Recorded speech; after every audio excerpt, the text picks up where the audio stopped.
The book Hebrews, part 202. I'm Professor Hannes Redlinghuys of the First Assembly of Yafashua in South Africa, Pretoria, Montana, also international.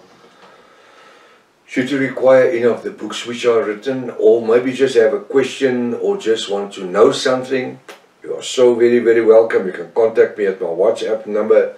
International number for our WhatsApp in South Africa is +27 0722 367 124. Just go to my website, https://yahvah.co.za. That's the Father's name. This is all small letters, although we don't write the Father's name in small letters, but this is our website. If this is the first time that you are to participate in the study, you are so very welcome. I urge you to go to part 1, start from the beginning, because you missed out on a lot of information. It's very important to subscribe to the channel in order to receive the different notifications of all the studies we are currently busy with. Please send this link to your friends and family. Make sure you have at least a 1611 King James Bible, pen and a notepad ready. Welcome to Breakfast with Prof. Hannes. Hallelujah. I'm so excited for us to continue where we left off yesterday morning, chapter 10, Hebrews chapter 10, verse 12. We're going back to verse 12 because there's still, I want to use it just as a springboard to go into the next scripture that I'm going to share with you. He says in Hebrew 10 verse 12, but this man, Yafashua, after he, capital H, had offered, after he offers, verse 13, from henceforth expecting till his enemy be made his footstool. From henceforth expecting till his, capital H, enemies be made his, capital H, Yafashua's footstool. Now, I'm not going to continue on this because we've studied quite a bit of it yesterday. Very interesting understanding that death is still functioning today. It is not my theology. It's written in the Word. But we were never taught and never trained in this. This is Revelation Word. Now we're going to, for verse 13, I'm going to use 1 Corinthians 15 verse 50 and continue with it. You have it? Make a note. We are still studying Hebrews 10 verse 13. But for scriptures, confirmation scriptures to what I've said, because you know, I like the word must speak for itself, to confirm itself. 1 Corinthians 15 verse 50 and onwards. I'm reading Hebrew 10:13. From henceforth expecting till his enemy be made his footstool. 1 Corinthians 15:50. Now this I say, brethren. Now who's speaking to he now? You see, now for a child to read this, they can't understand it. Church people battles to understand what is written here. And this is what makes Bible uninteresting to read. And that's why Yafas guided me many years ago to use my fingers as brackets. And that's all my books, my English and my Afrikaans books. I use brackets to explain. Now I'm going to explain. 1 Corinthians 15 verse 50. Now this I, in brackets, Apostle Paul. Now this I, brethren. Now this I, Apostle Paul, says, brethren. Now why brethren? Who's the brethren? It's the bride of Yafashua, or the Yahvist. It were not Christians, because in the lifetime of Yafashua there was no Christians. The word Christians never even exists. For more than 300 years later, it never existed.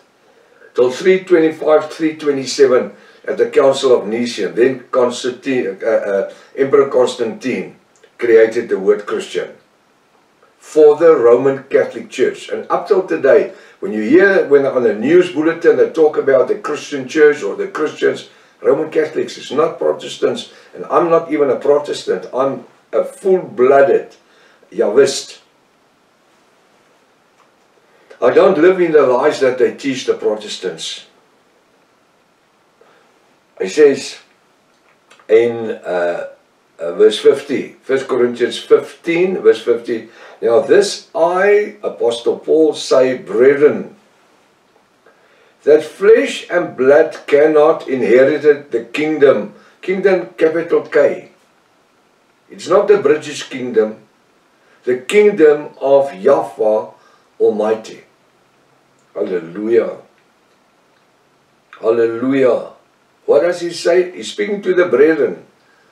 And the Bible says, I reveal myself unto whom I will. You must be a brother if you want revelation word, and a sister. I like to include the women as well, the sisters, brother and sisters. Now this I say, brethren and sisters, that flesh and blood, this that you see here, 100 kilograms solid man meat, it can't inherit the kingdom of Yahweh. It can't. That flesh and blood cannot, if you've got a highlighter, highlight that cannot inherit the kingdom, capital K, kingdom of Yahweh Almighty. It says God, but the word God in the 1611, in the time of Apostle Paul, never exists. The name Kyrios, the Greek word Kyrios, was only used between 100 and 127 years after Yahshua, when the Roman Catholic Church created the four Gospels, Matthew, Mark, Luke and John. So it was Kyrios in the 2nd century, and then in the 6th century it became Theos, Latin. And then in the 13th century, Kyrios and Theos became Lord and God. God in Theos means God, Son God, Son Theos, Son Theos, Son Kyrios, Nimrod, Ra, Zeus, Isis. I say, brethren, flesh and blood cannot inherit the kingdom of Yahweh Almighty. Neither doth corruption inherit incorruption. What does it say? People that live a corrupted life cannot inherit a spiritual body. It needs to be changed from flesh and blood. If you want to be drawn away, the coming of Yahshua, in Greek, the parousia, not the harpazo. The harpazo is the rapture. I hear 99% of the English pastors teach about the rapture. The rapture is the second coming. It's actually the third coming. Do you know these three comings? The third coming is the rapture. The first coming, just for interest's sake, first coming, make your note, was when Yahshua was born as a child. He came to earth. He was sent to earth. The second coming will be at the end of Revelation 3 verse 22. Right, Revelation 3:22. Why? The end of the age of grace. Are we living in the age of grace? Yes. How does it come to its end? The second coming of Yahshua. And then we will be changed. 1 Corinthians. Because he says, now this I say, brethren, that flesh and blood cannot inherit the kingdom of Yahweh Almighty. My flesh and blood can't go into heaven. There will be it will be a change from flesh into spirit. From earthly into heavenly. Because flesh and blood cannot enter the kingdom of Yahweh. Neither doth corruption inherit incorruption.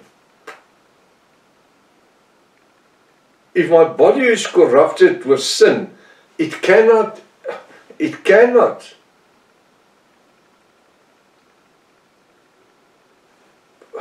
There's a saying that kind seeks after kind. So with other words, I need to live in holiness. If I want to, after I came to repentance and being immersed in the name of Yahweh for the remission of my sin, Acts 2:36 to 41, Romans 6 verse 1 to 12, Galatians 3 verse 16 to 23 to 29, Galatians 3, 26, 29. So I can continue. If I want to have part in that, if I want to be part of the bride of Yahweh, end of Revelation 3, 22, the end of the time of grace, I need to repent. I need to accept Yahweh as my Savior and my Redeemer. And then this corrupted flesh, this flesh, earthly body, it's for the worms. It's going to stay behind. Although it's so holy, for the time that we live, that on earth, that this body is the temple of the Ruach HaKodesh, the Holy Spirit. The Bible says so. Yahweh says he doesn't live. Yahweh says he doesn't live in temples which is made by man's hands. He says, but your bodies are the temple of the Ruach HaKodesh, the Holy Spirit. Where does he dwell? Not in my heart. He dwells in my soul's dimension. He lives within us. That's why the word says, be holy for I am holy. Strive towards holiness. It's a lifelong dedication. Holiness. Every day. That's why Apostle Paul said, we must live in holiness every day of our lives. Laying off the things of the flesh.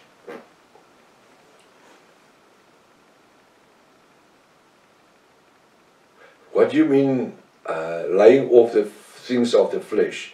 Well, we need also to have our eyes saved, especially the men. Women also.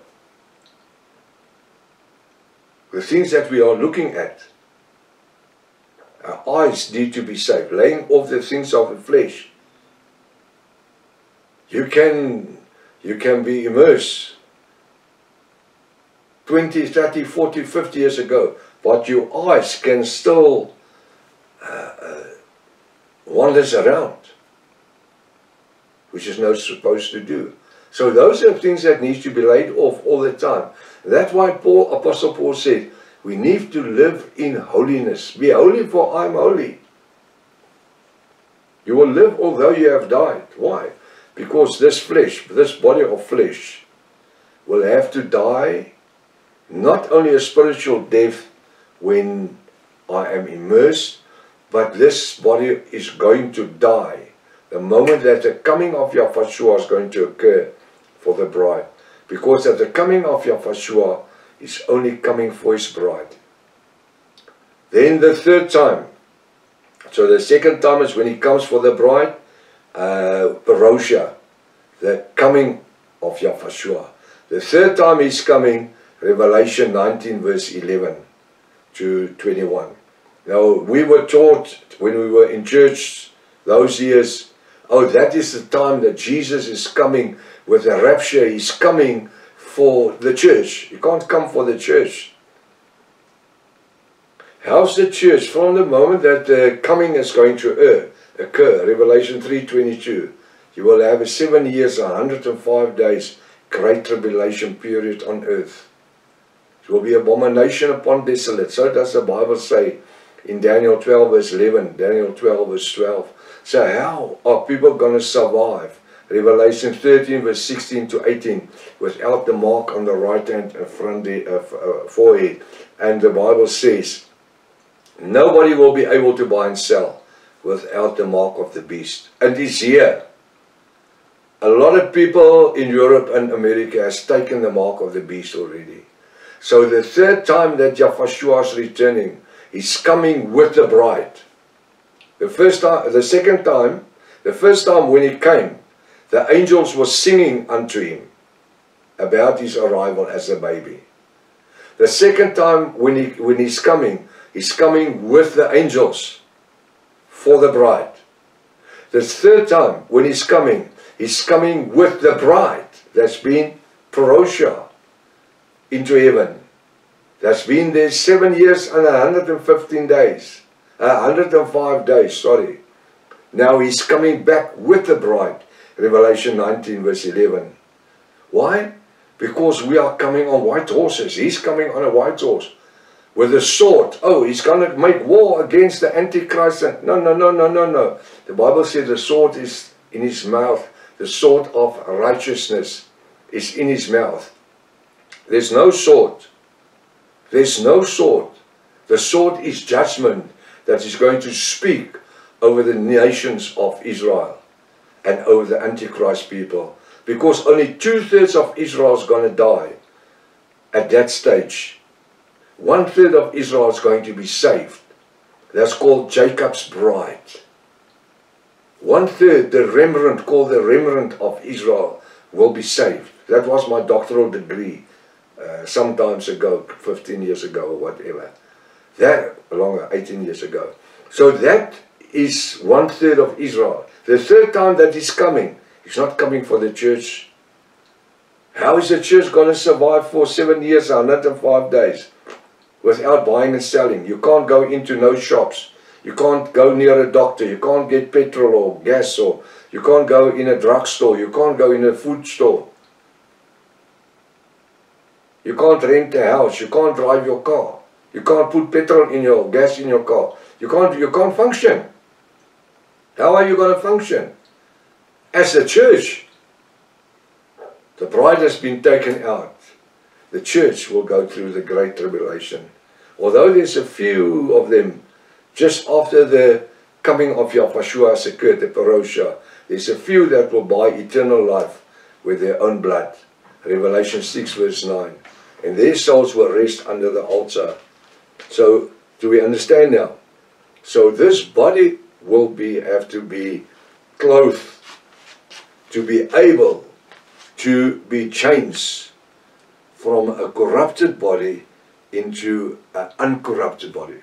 Now, as bride, I want to say, I like the word that says from a fleshly body into a spiritual body. Because as bride of Yahshua, we are not corrupted. We live in a corrupted world, but the bride of Yahshua is surely not corrupted. The Yahwist is not corrupted. Why? Because we are living in holiness every day. We're striving towards total holiness every day. And that's why Apostle Paul said, one day at a time.